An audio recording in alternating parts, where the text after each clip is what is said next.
Hello student, welcome back to my channel Samrat Academy. Student 24 फरवरी को आप लोगों का हिंदी का पेपर है और आज की इस वीडियो में आप लोगों को बता रहा हूं कि हिंदी के पेपर में आप कॉपी कैसे लिखोगे, बोर्ड एग्जाम की कॉपी आप कैसे लिखोगे। मेरे प्यार जो पहली बार आप एग्जाम देने जाने वाले हो और आज की इस वीडियो में जो भी आपके पास उस समय रहेगा 24 फरवरी को, सेम वही चीज हमारे पास भी है। आपके पास भी बोर्ड एग्जाम की कॉपी रहेगी, OMR शीट रहेगा, इसके साथ साथ आपके पास एक पेपर भी रहेगा और मेरे पास भी 2025 का एक पेपर है। कोड आप देख सकते हो, कोड है 801 DB कोड है।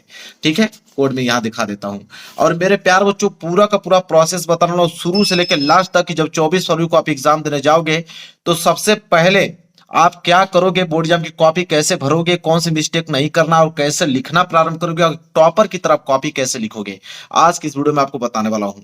तो मेरे प्यार वीडियो को लाइक कर देना, चैनल पर नए हो तो चैनल को जरूर सब्सक्राइब कर लेना। देखिए मेरे प्यारों बच्चों, सबसे पहले हम लोग क्या करेंगे, इस पेपर को मैं साइड करता हूं। सबसे मेन जो काम रहेगा आप लोगों का, वो सबसे पहले मेन काम रहेगा फ्रंट पेज। ये आप लोगों का फ्रंट पेज है, ठीक है, बोर्ड एग्जाम की कॉपी का। ये हाई स्कूल का मैंने लिया हुआ है, ठीक है, और इंटर रहता तो यहाँ पे इंटरमीडिएट लिखा रहता और कोई चेंज नहीं होता है। बाकी जो भी भरना होता है सेम वही चीज भरना होता है। इंटर में इंटरमीडिएट लिखा होता है, ये हाई स्कूल का है तो हाई स्कूल परीक्षा लिखा हुआ है, बस यही चीज है। अब सबसे पहले मेरे प्यारे बच्चों, जब आप 24 फरवरी को एग्जाम देने जाओगे तो सबसे पहला आप यही काम कीजिएगा कि सबसे पहले ये जो कॉलम दिया हुआ है, इस कॉलम को आपको क्या करना है, भरना है। ठीक है, तो मेरे प्यारे बच्चों पहला कॉलम जब आप देखोगे तो पहला कॉलम में दिया हुआ है कि परीक्षार्थी का अनुक्रमांक अंकों में। मेरे प्यार बच्चों आपके पास एक एडमिट कार्ड रहेगा, अभी एडमिट कार्ड नहीं मिला है, जल्द ही मिलना चालू होगा, तो आपके पास एक एडमिट कार्ड रहेगा। एडमिट कार्ड ले लेना और उस एडमिट कार्ड पे 10 अंकों का अनुक्रमांक लिखा होगा आपको अंकों में, तो वही 10 डिजिट का यहाँ पे रोल नंबर आपको लिख देना है। मैं एग्जाम्पल के तौर पे 10 अंक का कोई डिजिट लिख देता हूँ यहाँ पे, जैसे मैं लिख देता हूँ यहाँ पे 2 3 5 6 9 2 3 5 4 8। देखिए 2 2 4 2 6 2 8 2 10, 10 अंकों का ये रोल नंबर हो गया। आपके एडमिट कार्ड पे जो आपका रोल नंबर होगा वही रोल नंबर यहां पे डालिएगा। ठीक है, इसके बाद पहला कॉलम हो गया कंप्लीट। दूसरा कॉलम क्या है कि परीक्षार्थी का अनुक्रमांक शब्दों में। अब ये जो चीज आपने अंकों में लिखा है उसी को आपको शब्दों में लिखना है। ठीक है, शब्दों में कैसे लिखना है, तो देखिए जैसे ये 2 है तो आपको सिर्फ यहां पे 2 लिखना है, इसके बाद कामा आपको लगाना है।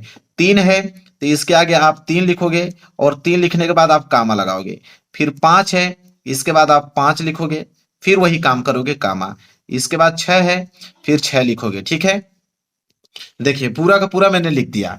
अब जैसे 2 है 2 मैंने लिखा, 3 है 3 है, 5 है, फिर 6 है, फिर 9 है, 2 है, इसके बाद 3 है 5 है 4 है 8। एक बार लिखने के बाद एक बार आप मिला लीजिएगा, ज्यादा समय नहीं लगेगा, 5-10 सेकंड लगेगा, इसको मिला लीजिएगा।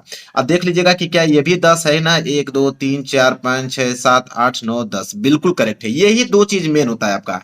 ठीक है, अनुक्रमांक अंकों में शब्दों में। इसके बाद अगली लाइन हम लोग बढ़ेंगे, तीसरा ऑप्शन।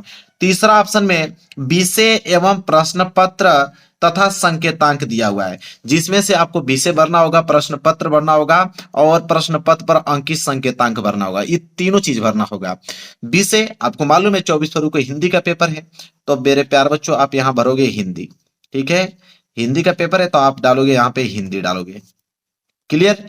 प्रश्न पत्र में आपको केवल डालना है, क्या डालना है मेरे प्यारे बच्चों, केवल प्रश्न पत्र आप डालिएगा। अब आप कहोगे सर केवल मतलब क्या होता है, इसको भी थोड़ा समझा देंगे तो अच्छी बात है। केवल मतलब होता है केवल एक चीज, मतलब सिर्फ एक ही पेपर होगा ना आप लोगों का, हिंदी का सिर्फ एक ही पेपर होगा, इसलिए केवल प्रश्न पत्र। ठीक है, इसके बाद प्रश्न पत्र पर अंकित संकेतांक। संकेतांक का मतलब होता है जो ये पेपर आप लोगों को मिलेगा, ये पेपर में जो आपको 801 DB दिख रहा है यही है संकेतांक, 801 DB। तो वही चीज यहां इस बॉक्स में आपको लिखना होगा, 801 DB है तो 801 DB आपको भरना पड़ेगा। अब बिल्कुल सही सही, इसको सही नहीं भरोगे, कोड चेंज कर दोगे तो कॉपी चेक नहीं होगी, फिर दूसरे कोड से कॉपी चेक हो जाएगी, पूरा का पूरा आंसर गलत हो जाएगा। इसलिए जो कोड का पेपर आप दे रहे हो वही कोड आपको भरना है, देखकर सही सही। इसके बाद मेरे प्यारे बच्चों चौथा नंबर पे है आप लोगों का परीक्षा का दिन। अब मेरे प्यारे बच्चों 24 फरवरी को मेरे प्यारे बच्चों सोमवार है, तो आप याद कर लीजिए इस दिन को, ये ना कि जाके आप स्कूल में पूछने लगे, मैं ऑलरेडी सब कुछ बता रहा हूं। ठीक है, तो परीक्षा का दिन उस दिन सोमवार है तो आप डाल के आओगे सोमवार। ठीक है, यहां पे आप सोमवार लिख दोगे। इसके बाद है पांचवा ऑप्शन, यह है कि परीक्षा की तिथि एवं पाली। तो मेरे प्यार जो 24 फरवरी को आप लोगों का एग्जाम है, तो आप डालोगे यहाँ पे 24 फरवरी का मतलब होता है दूसरा महीना आपका। और इसके बाद मेरे प्यार बच्चों 2025 आप डालोगे, तो 24 फरवरी 2025। पाली, तो आप हाई स्कूल में हो, पहला पेपर आप लोगों का है तो सुबह प्रथम पाली में, ठीक है। वही इंटर वाले होते तो द्वितीय पाली डालते, क्योंकि उनको 2 बजे का एग्जाम होता है इंटर वालों का। तो यहाँ पे आप डालोगे प्रथम पाली कोष्टक में, हो गया। इसके बाद है केंद्र का नाम। केंद्र का नाम मतलब कि जिस स्कूल में आप लोगों का सेंटर गया है पे, जहां पे बैठ के आप पेपर दे रहे हो उसी स्कूल का नाम डालना है। ये नहीं कि जहां पढ़ते हो उसका नहीं डालना है, जहां पे सेंटर आप लोगों का गया है उसे बोलते हैं केंद्र का नाम। तो केंद्र का नाम आपने देख लीजिए, सबका अलग अलग सेंटर जाता है। मैं यहाँ पे अपने चैनल का नाम डाल देता हूँ सम्राट एकेडमी, ठीक है। मैं यहाँ पे अपने चैनल का नाम डाल देता हूँ सम्राट एकेडमी। बाकी आप लोग देख लीजिएगा कि आप लोगों का सेंटर कहाँ गया है, वही नाम आप लोगों को लिखना है। इसके बाद देखिए, अब इसमें कोई नहीं भरना है। इसमें बोला है कि कक्ष निरीक्षक भरेंगे, ये नहीं कि रूम संख्या आपने भरने हैं यहाँ पे डेट डाल दे, नहीं। अब ये कक्ष निरीक्षक भरेंगे, जो आप लोगों को एग्जाम दिलवा रहेंगे आपके रूम में, वो इनको फिलअप करेंगे। बस इतना ही आपको फिलअप करना है। इसके बाद मेरे प्यारों बच्चों, अब ये वाला काम हो गया। अब OMR बचा हुआ है। क्या OMR में भी कुछ भरा जाता है? बिल्कुल भरा जाता है।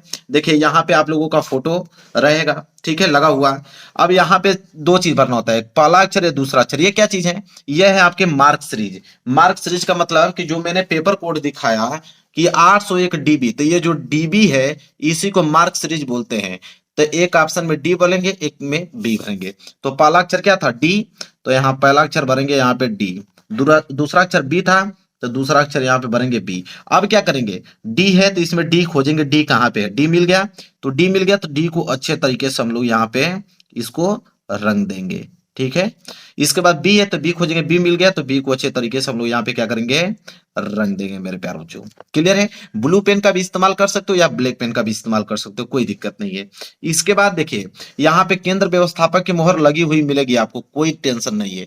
नहीं लगी रहेगी तो आप कह दीजिएगा सर यहाँ पे लगाइए। इसके बाद परीक्षार्थी का हस्ताक्षर, तो यहाँ पे अपना आप लोग सिग्नेचर कर दीजिएगा, ठीक है, जो भी आप सिग्नेचर कच्चे हो। यहाँ पे कक्ष निरीक्षक हस्ताक्षर करेंगे जो आपके रूम में रहेंगे, ठीक है। और ये वाला जो ऑप्शन है ये कला के लिए होता है कि आप आलेखन कला कर रहे हो कि प्रावृत्तिक कला कर रहे हो, तो इसको आपको छोड़ देना है हिंदी के पेपर में, ठीक है। इसके बाद यहाँ पे 20 ऑब्जेक्टिव क्वेश्चन के लिए OMR दिया, भरना है। चलिए अब अगला स्टेप क्या होगा? जब आपने सारा चीज फिलअप कर दिया यहाँ पे, अब आप मेरे प्यार बच्चों पहला पेज यहाँ पे खोलोगे। पहला पेज जब खोलोगे मेरे प्यार बच्चों, तो ये देखिए लाइनिंग खींच के मैं लेके आया हूं, और वहां पे लाइनिंग खींचा हुआ नहीं रहेगा, तो वहां पे आप लोगों को लाइनिंग खींचना पड़ेगा। तो आप स्केल की सहायता से, जैसे मैंने डबल लाइनिंग खींचा हुआ है, इसी तरह आप लोग हर एक पेज पे पेपर मेरे प्यार बच्चों, हर एक पेज पे आपको क्या करना है? लाइनिंग खींचना है, ताकि दिखने में जो है बिल्कुल अच्छा लगे, ठीक है। क्योंकि लाइनिंग इसलिए भी खींचा जाता है क्योंकि एग्जामिनर जो आप कॉपी चेक करता है वो नंबर आप लोगों को यहीं पे ऐड करता है, तो इस लाइनिंग आपको खींचना है। लाइनिंग हर एक पेज पे खींचने के बाद फिर क्या करोगे? देखिए जो चीज बताने वाला हूँ सबसे ज्यादा इंपॉर्टेंट है। लाइनिंग खींचने के बाद मेरे प्यारों जो आपको सबसे पहला चीज जो करना है वो है कि आपको कॉर्नर में यहाँ पे रोल नंबर लिखना पड़ेगा। हर एक पेज पे आप लोगों को रोल नंबर, यहाँ पे अपने 10 अंकों का रोल नंबर हर एक पेज पे आपको लिखना है। इससे आपकी कॉपी कोई चेंज नहीं कर सकता, कोई नहीं बदल सकता है, इसलिए हर एक पेज पे रोल नंबर लिखना है, ठीक है। यहाँ पे लाइनिंग आपने खींच दिया। चलिए इसके बाद क्या करना है मेरे प्यारों, देखिए इसके बाद आप लोग पेपर उठाइए। अब पेपर आप लोगों को हल करना जो है चालू करना होगा। जब पेपर आप हल करोगे तो सबसे पहले देखिए हाई स्कूल का पेपर है 70 नंबर का, तो सबसे पहले मेरे प्यारों जो आता है ऑब्जेक्टिव क्वेश्चन। सबसे पहले क्या आता है? ऑब्जेक्टिव क्वेश्चन आता है, यहाँ पे देख सकते हो। तो ऑब्जेक्टिव क्वेश्चन कहाँ पे किया जाता है? OMR शीट पे किया जाता है। तो आप सबसे पहले 20 ऑब्जेक्टिव क्वेश्चन दिया है, तो देखिए ऑब्जेक्टिव क्वेश्चन करना है। तो मेरे प्यारों जो जैसे ऑब्जेक्टिव क्वेश्चन में है पहला ऑप्शन, जैसे हम पढ़े क्वेश्चन कि चिंतामणि के रचयिता हैं, तो चिंतामणि के रचयिता कौन है? यहाँ पे 4 ऑप्शन दिया हुआ है, तो आचार्य रामचंद्र शुक्ल जी हैं। सी वाला ऑप्शन सही है, तो पहले का सी है ना, तो आप कैसे इसको भरोगे? तो देखिए आप क्या करोगे, यहाँ पे पहले का सी है तो पहले के सी को आपको अच्छे तरीके से इसे कलर करना पड़ेगा, और कलर इतना ध्यान से करना होगा कि इससे बाहर ना जाए, ठीक है, बाहर इससे नहीं जाना चाहिए। पहले का सी है तो पहले का सी बिल्कुल एकदम अच्छे तरीके से कलर करना है, ठीक है। इसी तरह आपको 20 ऑब्जेक्टिव क्वेश्चन करना है। जैसे एक एग्जांपल और ले लेता हूं, जैसे दूसरा प्रश्न देख लो, पंच परमेश्वर कहानी के लेखक हैं, तो पंच परमेश्वर कहानी के लेखक तो प्रेमचंद्र जी हैं। तो यहाँ पे मेरे प्यारे बच्चों दूसरे का बी सही है, तो दूसरे का बी सही है, तो दूसरे का बी यहाँ ऐसे आपको रखना है, दूसरे का भी आपको बिल्कुल ऐसे कलर करना है। ठीक है, देखिए यहाँ पे बताया भी है, ऐसे कलर करोगे आधा सिर्फ तो नंबर नहीं मिलेगा आपको, या सिर्फ बीच में ही करोगे, बाहरी भाग छोड़ दोगे तभी नंबर नहीं मिलेगा, या पूरा इसको कॉर्नर पे कर दोगे बीच में छोड़ दोगे तभी नंबर नहीं मिलेगा, या इस तरह सही का ट्रिक लगाओ कि यही वाला ऑप्शन सही है तभी नंबर नहीं मिलेगा, या काट का निशान लगा दोगे तभी नंबर नहीं मिलेगा।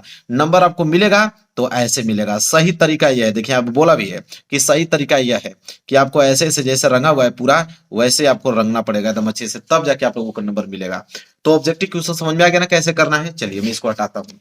देखिए इसको मैंने साइड कर दिया। ऐसे ही आपको ऑब्जेक्टिव क्वेश्चन करना है, बी सही है कि सी सही है डी सही है, जैसे भी होगा करते जाइएगा। इसके बाद मेरे प्यारों जो मेन यहां से स्टार्ट होगा। सबसे पहले देखिए आया है खंड ब, और खंड ब में है वर्णनात्मक प्रश्न। यहां से आपको बोर्ड एग्जाम की कॉपी में लिखना पड़ेगा। कैसे लिखोगे चलिए मैं आपको बताता हूं। तो इसको मैं साइड करूंगा। देखिए सबसे पहले खंड ब वर्णनात्मक प्रश्न है, तो सबसे पहली आपकी हेडिंग रहेगी खंड ब वर्णनात्मक प्रश्न। तो यहाँ पे सबसे ऊपर डालोगे खंड ब, ठीक है। यहां ऐसे आपको लिखना पड़ेगा खंड ब, इसके बाद यहाँ पे कोष्टक में ऐसे पैक कर दो। स्केल अपने साथ लिए रहना अच्छे से, और स्केल की सहायता से यहाँ पे क्या करोगे लाइनिंग खींचोगे। देखिए खंड ब हो गया। खंड ब के नीचे वर्णात्मक प्रश्न एक लाइन छोड़ देना है, वर्णात्मक प्रश्न यहाँ पे आपको डालना है, ठीक है। वर्णात्मक प्रश्न, तो खंड ब आपने डाल दिया, इसके बाद वर्णात्मक प्रश्न आपको डालना है। इसको इसको भी कोष्टक में ऐसे पैक कर देना है, स्केल अपने साथ लिए रहना, और यहाँ स्केल की सहायता से इसके नीचे आप अंडरलाइन करना ताकि दिखने में अच्छा लगे। तो खंड ब वर्णात्मक प्रश्न है, और वर्णात्मक प्रश्न में कौन सा प्रश्न आप करने जा रहे हो 21वां, क्योंकि 20 बहुविकल्पीय प्रश्न है। 21वां है कि निम्नलिखित गद्यांशों में से किसी एक गद्यांश पर आधारित सभी प्रश्नों के उत्तर दीजिए। तो प्रश्न 21वां है, तो आप डालोगे यहाँ पे प्रश्न उत्तर संख्या 21। तो एक लाइन छोड़कर आप बिल्कुल सुस्पष्ट एकदम दिखने में फ्रेश लगे प्रश्न उत्तर संख्या 21, तो आप यहां डालोगे प्रश्न उत्तर संख्या 21, जैसे मैं यहां डाल रहा हूं। इसके बाद स्केल अपने पास लिए रहना, और स्केल की सहायता से इसके नीचे क्या करना अंडरलाइनिंग करना, जैसे मैं यहाँ पे कर रहा हूं ताकि दिखने में अच्छा लगे। तो प्रश्न उत्तर संख्या 21 हो गया। अब मेरे प्यारे बच्चों 21 में दो ऑप्शन है, एक आपका क वाला है, क वाला नहीं अगर करना चाहते हो तो अथवा करके आपको ख वाला दिया है। तो आप क वाला करना चाहते हो कि ख वाला? अगर आप क वाला करना चाहते हो तो आप यहाँ पे लिखोगे मेरे प्यारे बच्चों क वाला करना चाहते हो तो क लिखोगे, फिर ऐसे क्रॉस कर चिन्ह लगाओगे। इसके बाद आप लिखोगे संकेत। क्या लिखोगे? संकेत लिखोगे। संकेत क्या होता है मैं भी आपको बताता हूं। संकेत आपको लिखना जरूरी है, और इसके नीचे स्केल की सहायता से अंडरलाइन कर दीजिएगा।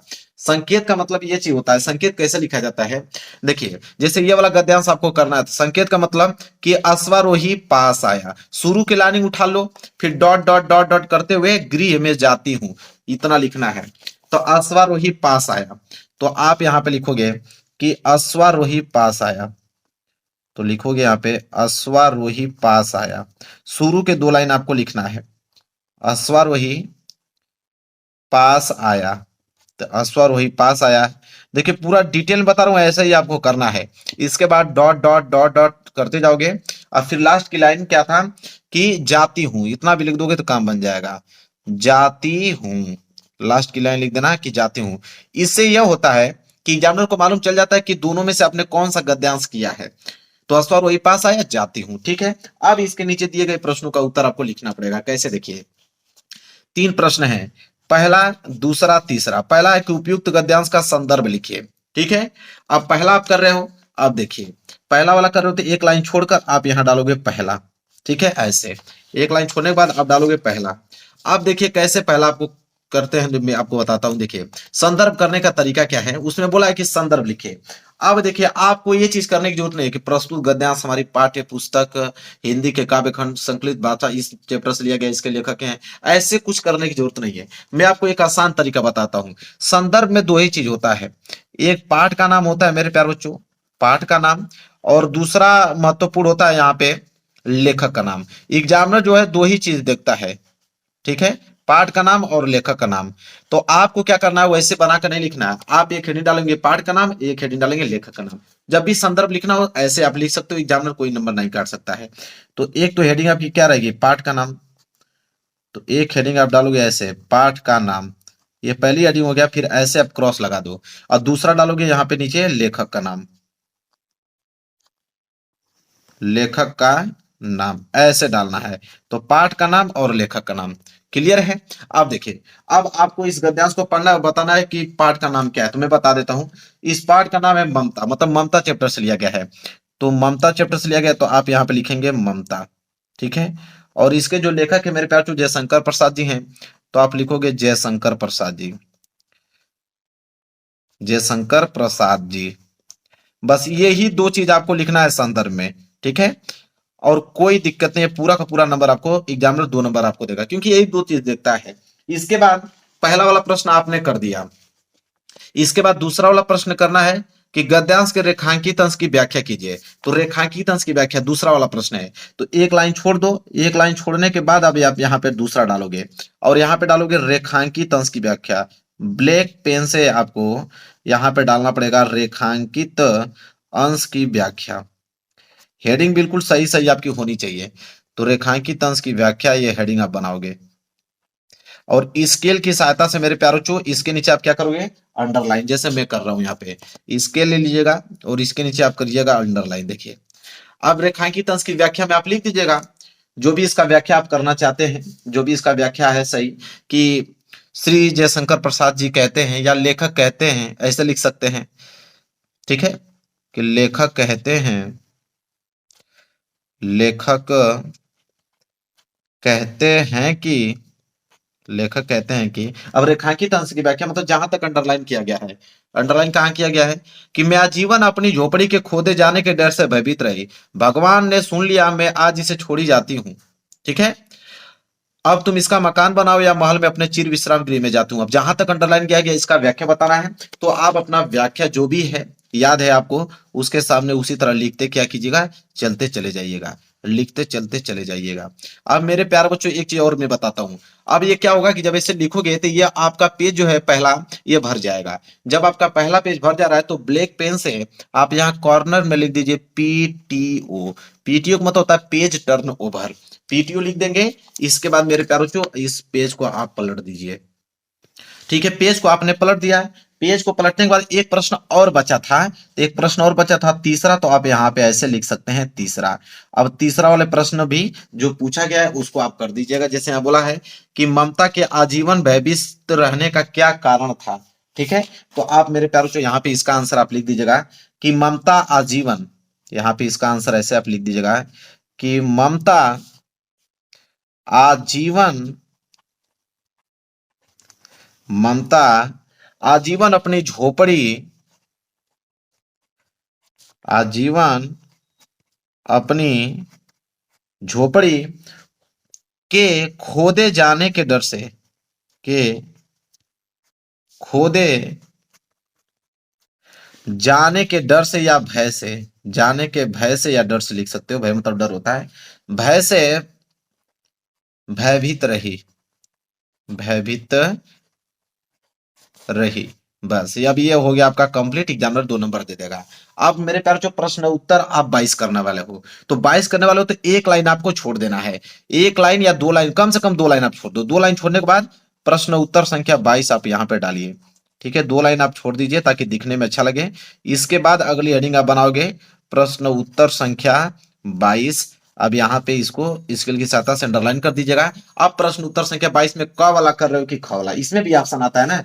देखिए प्रश्न उत्तर संख्या 22 में दिखाता हूं, इसी तरह आपको आगे करते करते सभी प्रश्नों को जाना मैं दिखा देता हूं। देखिए अब प्रश्न जब 22 करने जाने वाले हो, तो 22 में भी मेरे प्यारों को दिया है कि क वाला हो कि ख वाला करने वाले हो। तो क वाला करने वाले रहोगे तो क लिखोगे यहाँ ऐसे, फिर आप संकेत, फिर जो मैं बताया हूं तरीका वही आपको करना है। संकेत आप लिख देना कि दोनों में से कौन कर रहे हो। इसी तरह कोई भी प्रश्न कर रहे हो 2 लाइन के गैप छोड़ो, फिर ब्लैक पेन का इस्तेमाल करो, नीली पेन का इस्तेमाल करो, उसका आंसर लिखते समय पूरा अच्छे तरीके से जाना, रोल नंबर डालते जाना हर एक पेज पे। यह है सही तरीका। ऐसे लिखोगे एग्जामिनर 1 नंबर नहीं काट सकता है, पूरा का पूरा नंबर देगा। तो मेरे प्यारे वीडियो को लाइक कर देना, चैनल पर नए हो तो चैनल को जरूर सब्सक्राइब कर लेना। मिलेंगे एक प्यारे से नेक्स्ट वीडियो में, तब तक के लिए धन्यवाद।